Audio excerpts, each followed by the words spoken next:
പ്രളയ രക്ഷാപ്രവർത്തനത്തിനിടെ സ്വന്തം ജീവൻ ബലി നൽകിയ രാജേഷിന്റെ മൃതദേഹത്തോട് അനാദരവെന്ന് പരാതി. മൃതദേഹം ചാവക്കാട് വരെ എത്തിച്ചത് ഫ്രീസർ ഇല്ലാത്ത ആംബുലൻസിലായിരുന്നുവെന്നാണ് പരാതി. സംഭവത്തിൽ സ്പെഷ്യൽ ബ്രാഞ്ച് അന്വേഷണം ആരംഭിച്ചു. പ്രളയത്തിൽ അകപ്പെട്ട ഒരാളുടെ ജീവൻ സ്വന്തം ലൈഫ് ജാക്കറ്റ് ഊരി നൽകി രക്ഷിച്ച ശേഷം ജീവൻ ബലി നൽകിയ രാജേഷിന്റെ മൃതദേഹത്തോടാണ് കടുത്ത അനാദരവുണ്ടായത്. മൃതദേഹം തിരുവനന്തപുരത്തേക്ക് എത്തിച്ചതിൽ തികഞ്ഞ അനാസ്ഥ. ചാവക്കാട് വരെ മൃതദേഹം എത്തിച്ചത് പരിയാരം മെഡിക്കൽ കോളേജിലെ ഫ്രീസർ ഇല്ലാത്ത ആംബുലൻസിലാണ്. പിന്നീട് ചാവക്കാട് വെച്ച് ഫ്രീസർ സംഘടിപ്പിച്ച് മറ്റൊരു ആംബുലൻസിലേക്ക് മാറ്റുകയായിരുന്നു. മൃതദേഹം മാറ്റുന്നതിന്റെ CCTV ദൃശ്യങ്ങൾ പുറത്തുവന്നു.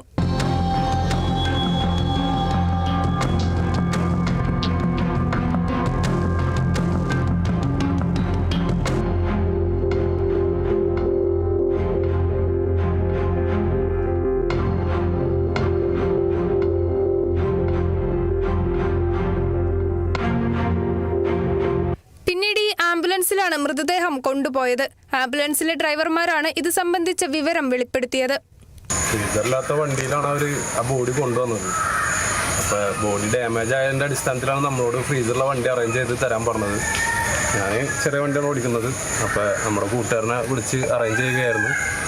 അവൻ ആ നേരത്ത് രാത്രി 1:30 ഉണ്ട്. അപ്പോൾ ഒരു 3-4 പേരെ കൂട്ടിയിട്ടാണ് ഫ്രീസർ എടുത്തിട്ട് വന്നത്.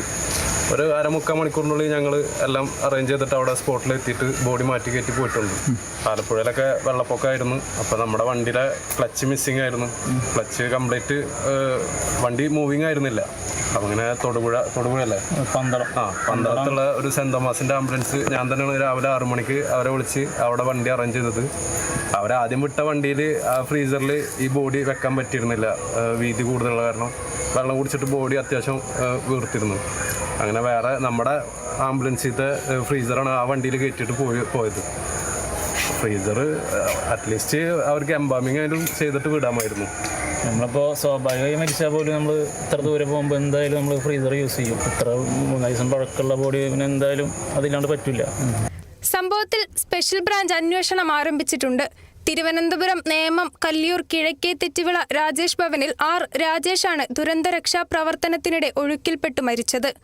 പുളിങ്ങോം മീന്തുളിയിൽ പുഴയ്ക്കും കർണാടക വനത്തിനുമിടയിലെ കൃഷിയിടത്തിൽ നിന്ന് കോലുവള്ളിയിലെ ശബനിയിൽ ബെന്നിയെ രക്ഷിച്ചു കൊണ്ടുവരുന്നതിനിടെയാണ് ദുരന്ത രക്ഷാപ്രവർത്തന പരിശീലകൻ കൂടിയായ രാജേഷ് ഒഴുക്കിൽപ്പെട്ടു മരിച്ചത്.